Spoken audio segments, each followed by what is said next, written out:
Hello and welcome to the Celebrating Life podcast with Sony Thomas. Let me invite you to a small thought that can create a big impact for you in celebrating your life.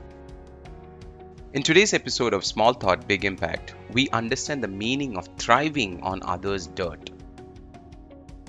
The movie Naradan captures the obsessive desire of a journalist, Chandra Prakash, to be at the top and the immoral lengths he will go to achieve it.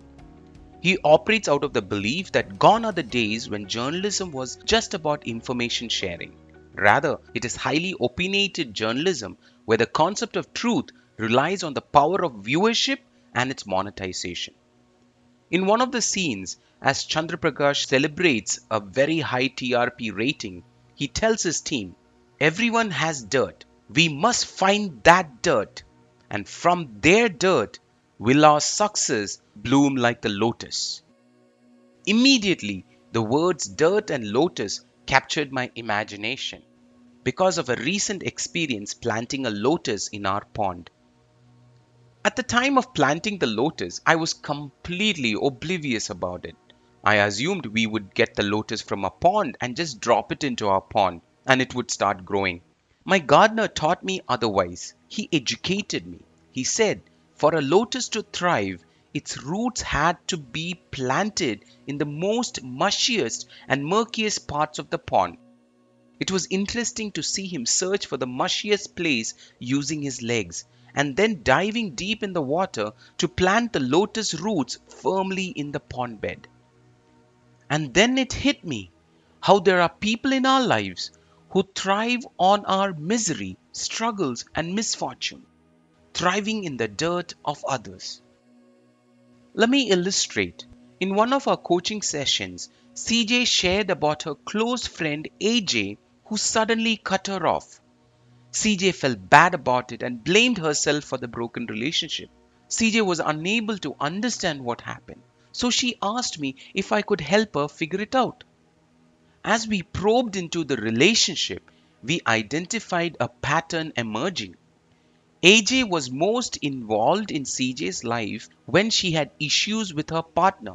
As CJ sorted out her mess with her partner, started getting other areas of her life in order, and overall feeling more happier with herself. And of course, additionally CJ taking help from me, all this was too much for AJ. Around this time, AJ slowly started drifting away until she broke off. It was like AJ found it difficult to thrive in a happy environment. People like AJ thrive on other people's dirt and misery. They come into our lives only when we are in a bad shape. They may or may not care about our well-being, but they care more about how they feel helping us. They form a parasitic symbiotic relationship with you, where only one party benefits while the other party may or may not be helped. They want to bloom like the lotus in your life's dirt.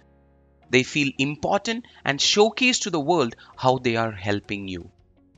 You might wonder, do these kind of people build you? They may build you for their gain, but will ensure dependency on them.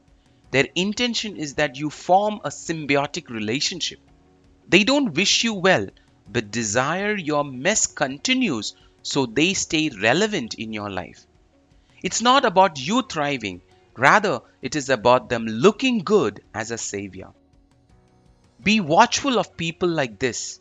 They may even rake up struggles for you by passing on confidential information about you.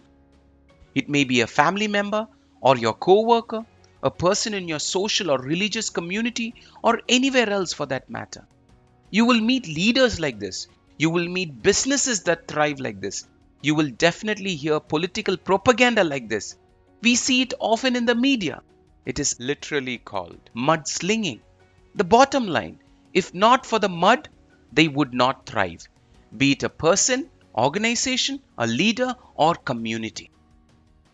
Like all things in life, there are two sides. Lotus is generally considered as a flower that, despite its murky and dirty environment, blooms into a beautiful, unstained flower. It showcases resilience and persistence to rise above all bad adversity to shine brightly.